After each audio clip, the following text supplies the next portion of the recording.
Hey everyone, welcome to revision Mantra YouTube channel. इस video में मैंने जो एफएलटी आपको टेस्ट दिया है उसके 100 क्वेश्चन डिस्कस कर लिए हैं। तो इसका ये थर्ड पार्ट है। थर्ड पार्ट में हम 100 से आगे के 50 क्वेश्चन जो बचे हुए हैं वो डिस्कस करेंगे। और आप अपना स्कोर कमेंट सेक्शन में ज़रूर बताना कि अगर आपने टेस्ट को अटैम्प्ट किया है, या फिर आप मेरे साथ वीडियो के साथ भी अटैम्प्ट कर सकते हैं। लेकिन मैं उसका PDF टेलीग्राम चैनल पर डाल दिया हूँ, वहाँ से आप अटैम्प्ट करोगे तो काफ़ी अच्छा रहेगा। और मैंने ये जो है फ़ॉन्ट साइज़ को काफ़ी बड़ा रखा है, तो जिसके कारण से PDF में काफ़ी ज़्यादा पेज हो गए हैं। बट ये मोबाइल में काफ़ी पढ़ने में आसानी रहेगी, इसके कारण ये चीज़ को किया गया है। अब जैसे स्टार्ट करते हैं। 101 101 क्वेश्चन पूछा है। कॉन्स्टिट्यूशन डिस्क्राइब करता है इंडिया को union of state, not federation. Article हमारा 1 जो क्या कहता है, इंडिया यूनियन ऑफ स्टेट है एक, भारत। तो पहला स्टेटमेंट ठीक है। रीजन क्या है? Indian polity as the result of agreement between state and to form industrial union. तो स्टेटमेंट गलत हो जाएगी, एग्रीमेंट थोड़ी हुआ है कुछ ऐसा। तो सेकंड स्टेटमेंट हमारा गलत हो जाएगा। तो ऑप्शन सी यहाँ करेक्ट हो जाएगा।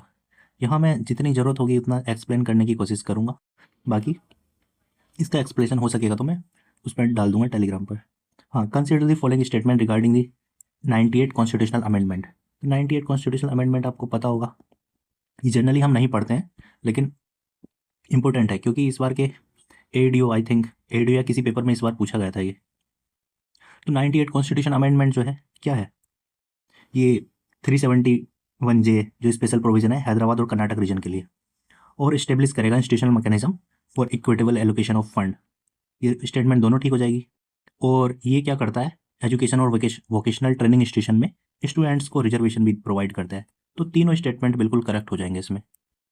ओके, तो ऑप्शन सी सही हो जाएगा। 103 क्वेश्चन है, इंडियन एग्रीकल्चर के बारे में बताना है।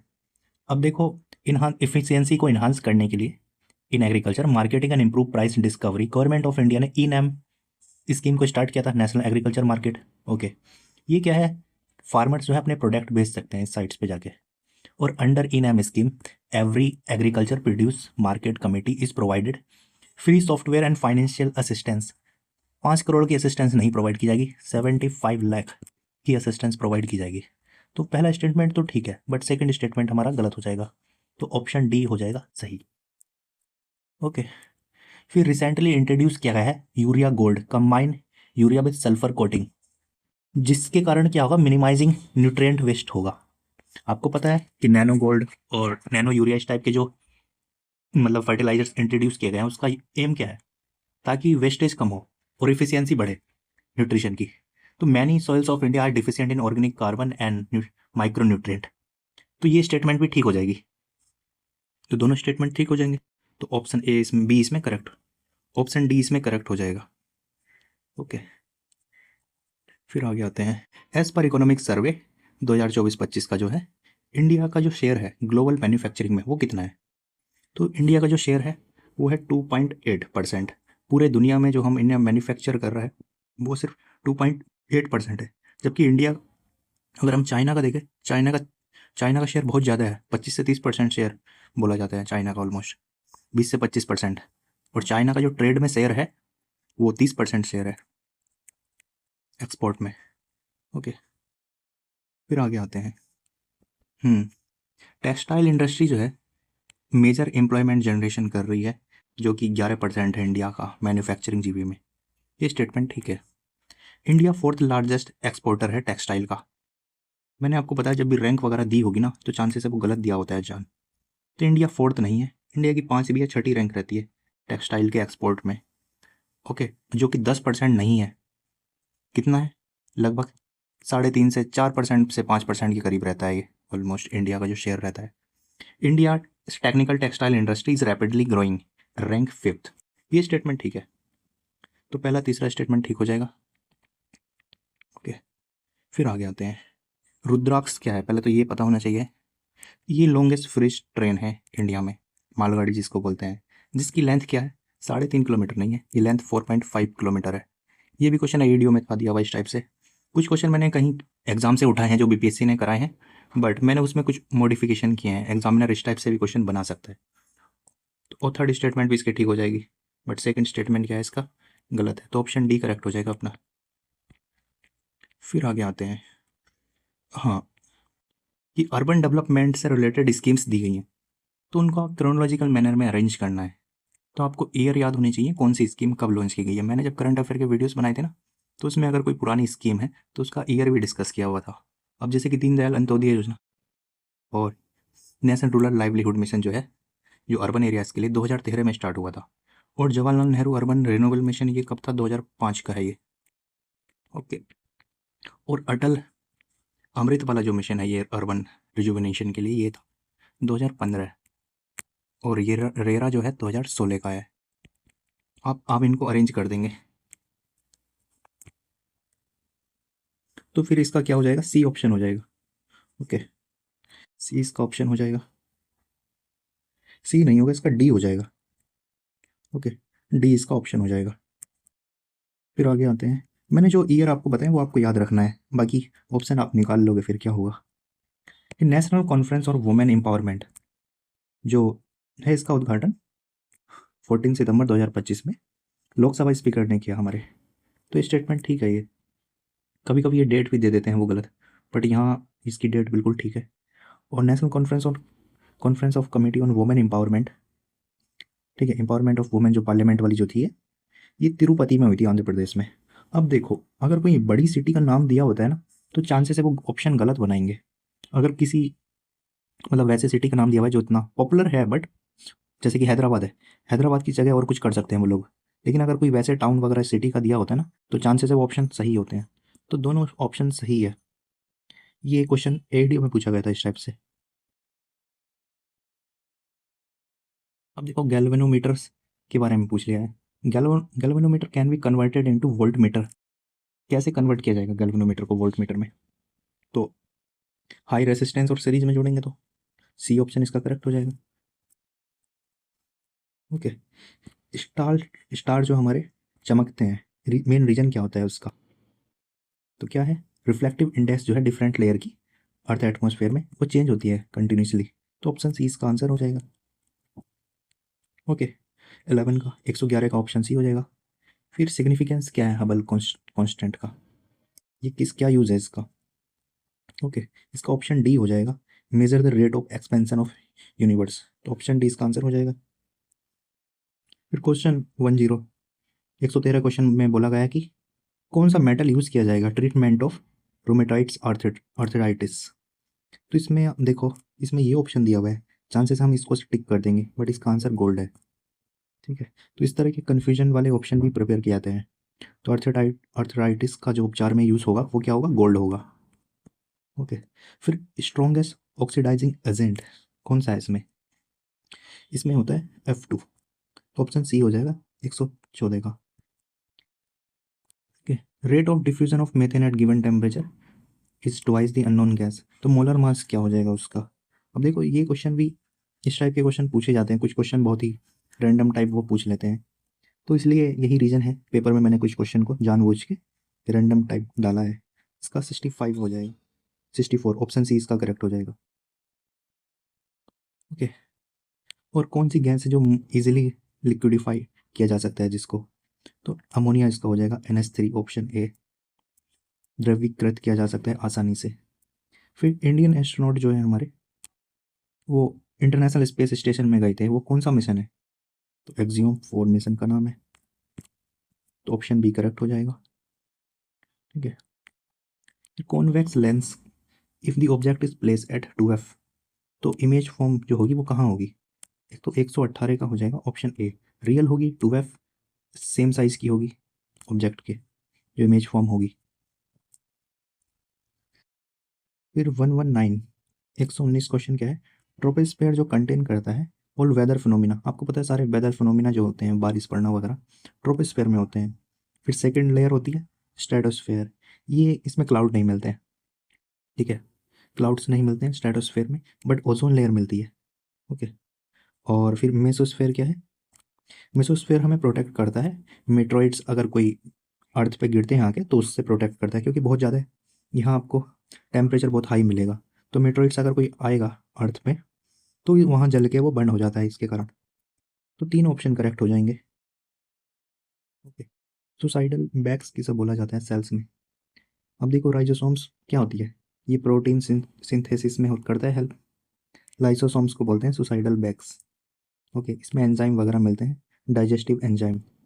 गोल्जी बॉडीज क्या है, स्टोर करती है फूड को। ओके, फूड स्टोर में हेल्प करती है।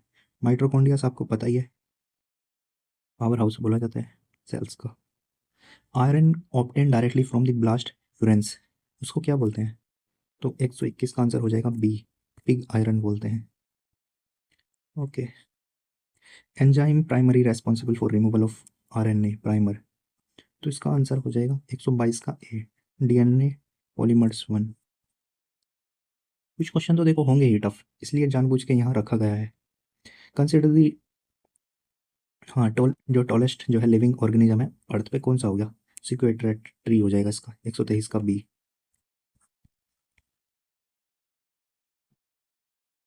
फिर आगे आते हैं, एक्सप्लोसिव सीड पोड जो है that release the seed with very high velocity is found, तो 124 का आंसर होता है सी, इम्पेटियंट्स। ऑप्शन सी इसका हो जाएगा करेक्ट, 124 का। ओके, और plants associated with Indigo revolt during the British rule. अब देखो यहाँ इंडिगो रिवोल्ट्स के बारे में पूछा है कि कौन सा प्लांट है उससे एसोसिएटेड ब्रिटिश टाइम पे। अब देखो इंडिगो एक ही में लगा हुआ है, ये क्वेश्चन भी ईडीओ में पूछा गया था, तो आप आसानी से वर्ड्स को सिमिलर वर्ड्स वाले देख के सही कर सकते हो। तो ऑप्शन बी हो जाएगा इसका correct, father of Indian botany. अब देखो ये क्वेश्चन, इसका आंसर हो जाएगा विलियम रॉक्सबर्ग, विलियम रॉक्सबर्ग। ठीक है, अब देखो इंडियन सैटेलाइट जो लॉन्च व्हीकल्स है वो कौन से जनरेशन का है, ये आपको बताना है। Satellite launch vehicle first generation का है इंडिया का, यस ये फर्स्ट जनरेशन है। फिर augmented satellite launch vehicles belong to third generation, ये थर्ड जनरेशन नहीं है, ये सेकंड जनरेशन का है। ओके, फिर PSLV launch vehicle is a third generation vehicles, yes ये है थर्ड जनरेशन का ही। और GSLV क्या सेकंड का है? नहीं, GSLV हो जाएगा हमारा fourth generation. Okay, GSLV fourth generation, तो कौन सा करेक्ट है इसमें? देखो ये हमारा ऑप्शन थर्ड कनेक्ट करेक्ट है और फर्स्ट करेक्ट है, देख लेंगे कौन से में है, तो ऑप्शन बी हो जाएगा। Okay, phenomena of producing whole organism from single cell. Okay, 127 का आंसर हो जाएगा totipotency, option B. Scientist has term which of the following green gold, green gold किसको कहा जाता है, कौन से ट्री को बोला जाता है? इसका काफ़ी इकोनॉमिक इकोलॉजिकल इंपॉर्टेंस है, बम्बो ट्री, बांस का पेड़ जो होता है, क्योंकि पता है आपकी इसकी लेंथ बहुत जल्दी बढ़ती है, एक दिन में ये 1 सेंटीमीटर 1 इंच बढ़ जाता है ऑलमोस्ट, एक दिन में एक पेड़ 1 इंच 2 इंच ऐसे बढ़ेगा, तो इसकी काफ़ी इंपॉर्टेंस है ये। जोनेटिक डिसीज़ क्या होते हैं? जोनेटिक डिसीज़ काफ़ी न्यूज़ में रहते हैं, अब जैसे कि आपने सुना होगा जोनेटिक डिसीज़, अभी एक हंता वायरस आया है, हंता वायरस, मैंने करंट अफेयर में पढ़ा था जोनेटिक डिसीज़ के बारे में। हंता वायरस आया है कि एक डच शिप है, वहाँ 3 लोगों की डेथ हो गई थी, हंता वायरस जो कि चूहे से फैलता है, रैट से। तो ऐसे डिसीज जो जो एनिमल से ह्यूमन में आए हो, disease share between vertebrates animal to human, option C इसका हो जाएगा, एनिमल से ह्यूमन में आए हो, जैसे कि फॉर एग्जाम्पल हम बात करें, एक तो हंता वायरस हो गया, एक हो जाएगा अभी इबोला वायरस है एक, ओके, नीफा वायरस है एक, नीफा वायरस आपको पता है केरल में आया था ये, तो नीफा वायरस जो है चमगादड़ से आता है।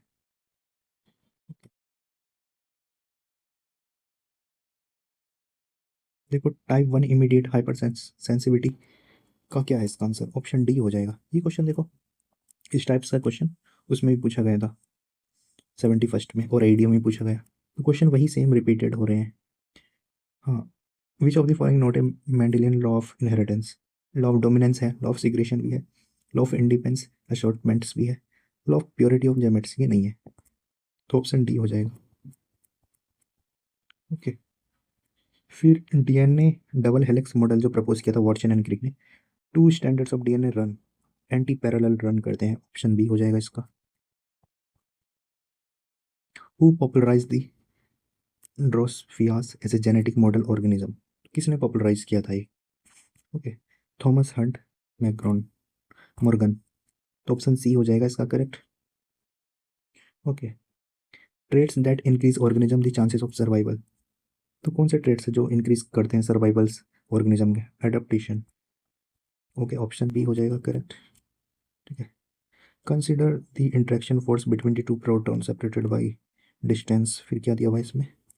स्ट्रेंथ पता नहीं, electromagnetic, gravitational force, nuclear force, और इसका जो एक्टिंग फोर्स है ना, किस तरह से काम कर रहा है वो चीज़ बताना है, ऑर्डर बताना है। तो आपको पता है न्यूक्लियर फोर्स जो होता है ना सबसे ज़्यादा स्ट्रॉन्ग होता है और ग्रेविटेशनल फोर्स सबसे वीक होता है। तो यही दो आपको अरेंज करना है, बीच में आ जाएगा इलेक्ट्रोमैग्नेटिक फोर्स। तो ऑप्शन बी इसका करेक्ट हो जाएगा। ओके, विटामिन बी 12 के बारे में पूछा गया है। विटामिन बी 12 को ऑल्सो नोन से कोबलामिन्स, कोबाल्ट इसमें एटम्स, कोबाल्ट इसमें मिलता है, कंसिस्टी, कोरिंग रिंग, तीनों स्टेटमेंट ठीक हो जाएंगे। ओके, अब देखो 137 का क्या है? Carboxylic acid does not give the test of carbonyl group. Statement ठीक है, carbonyl group of is electron deficient, therefore less susceptible to neutrophilic attack. दोनों स्टेटमेंट ठीक हो जाएंगे इसमें, और एक्सप्लेन भी करता है एक दूसरे को। तो ऑप्शन डी हो जाएगा इसमें। स्वीटेस्ट शुगर कौन सी है? फ्रक्टोज हमारी स्वीटेस्ट हो जाती है। ऑप्शन डी हो जाएगा इसका correct. Which of the following regarded plant nutrition, plant के न्यूट्रिशन के रिगार्डिंग? नाइट्रोजन इसेंशियल माइक्रोन्यूट्रिएंट्स है, बिल्कुल। सिंथेसिस ऑफ प्रोटीन, क्लोरोफिल, दोनों ठीक, पहला स्टेटमेंट ठीक है बिल्कुल। Magnesium is central atom present in chlorophylls molecules, ये भी ठीक है। Phosphorus deficiency first appear in young leaf because phosphorus is a immobile nutrients.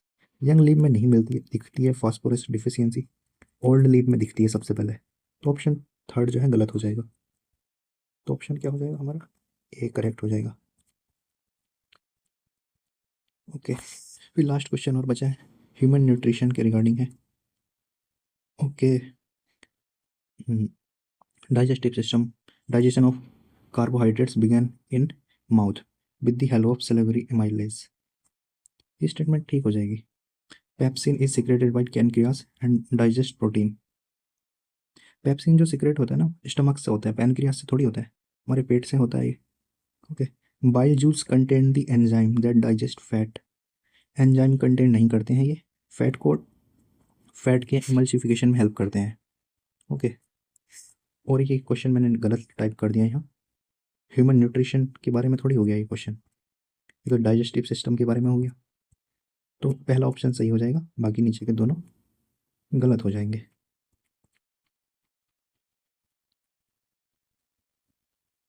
अब देखो रीजनिंग वाले क्वेश्चन जो है, इसमें आइडेंटिफाई करना है कौन अलग है। देखो ये माइक्रोस्कोप, टेलीस्कोप, पेरिस्कोप, स्टेथोस्कोप तो हमारे हार्ट बीट्स को चेक करने के लिए यूज़ किया जाता है, डॉक्टर यूज़ करते हैं। ऑप्शन इसका सी हो जाएगा। लास्ट में मैथ रीजनिंग की क्वेश्चन है ये, फिर स्प्रिंग को किस कोड में लिखा जाएगा? ठीक है,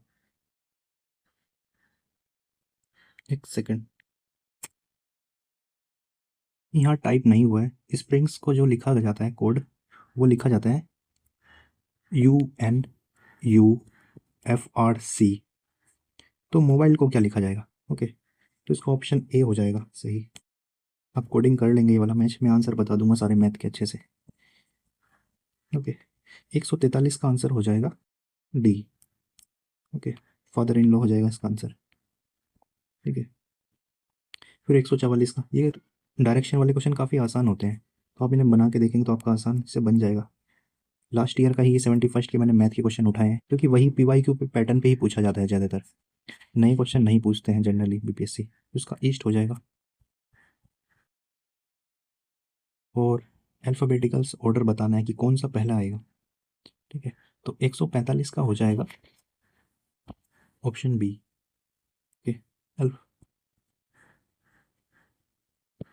फिर 146 का क्या हो जाएगा? ओके, 146 का हमारा आंसर हो जाएगा ऑप्शन डी, 16। ठीक है, फिर 147 का आंसर हो जाएगा ऑप्शन ए। क्या हो जाएगा? 147 का ऑप्शन ए हो जाएगा 77। और 148 का हो जाएगा हमारा ऑप्शन ए। एज वाले क्वेश्चन ऑलमोस्ट हर बार पूछे ही जाते हैं, एज वाला और डायरेक्शन वाला, तो आप ये वाले टॉपिक अच्छे से करना, और नंबर सीरीज वाला ही। ठीक है, अब देखो ये वाला क्वेश्चन मैं आपको बना के दिखा देता हूँ। इसमें 3 दिया हुआ है, फिर 7 दिया हुआ है। ठीक है, 3 × 2 किया, प्लस 1 किया तो 7 आ गया। 7 को उठा के इधर रख देंगे, ठीक है। 7 इंटू 2 प्लस 1 किया, 7 दूनी 14 और 1 15, तो 15 उठा के फिर नीचे रख देंगे। तो यही चीज़ फॉलो की है इन्होंने आगे तक। तो इसमें क्या हो जाएगा, 125 इसका आंसर हो जाएगा। ओके, और फिर 150 का आंसर क्या हो जाएगा, ऑप्शन सी। ओके, 150 का आंसर हो जाएगा ऑप्शन सी, जेड इसका आंसर आ जाएगा। तो हमने सारे ऑलमोस्ट क्वेश्चन हमने डिस्कस कर लिए। आप अपना कमेंट में स्कोर जरूर बताना, अगर कोई मिस्टेक हो गई है किसी आंसर में, कोई डाउट हो तो आपको कमेंट करके ज़रूर पूछना। ओके, उसको ठीक कर दिया जाएगा। ओके, मिलते हैं नेक्स्ट वीडियो में। Thanks for watching this video. और रिवीजन मंत्रा हमारा चैनल सब्सक्राइब करना ना भूलना, और आप हमारे टेलीग्राम चैनल से भी जुड़ सकते हैं।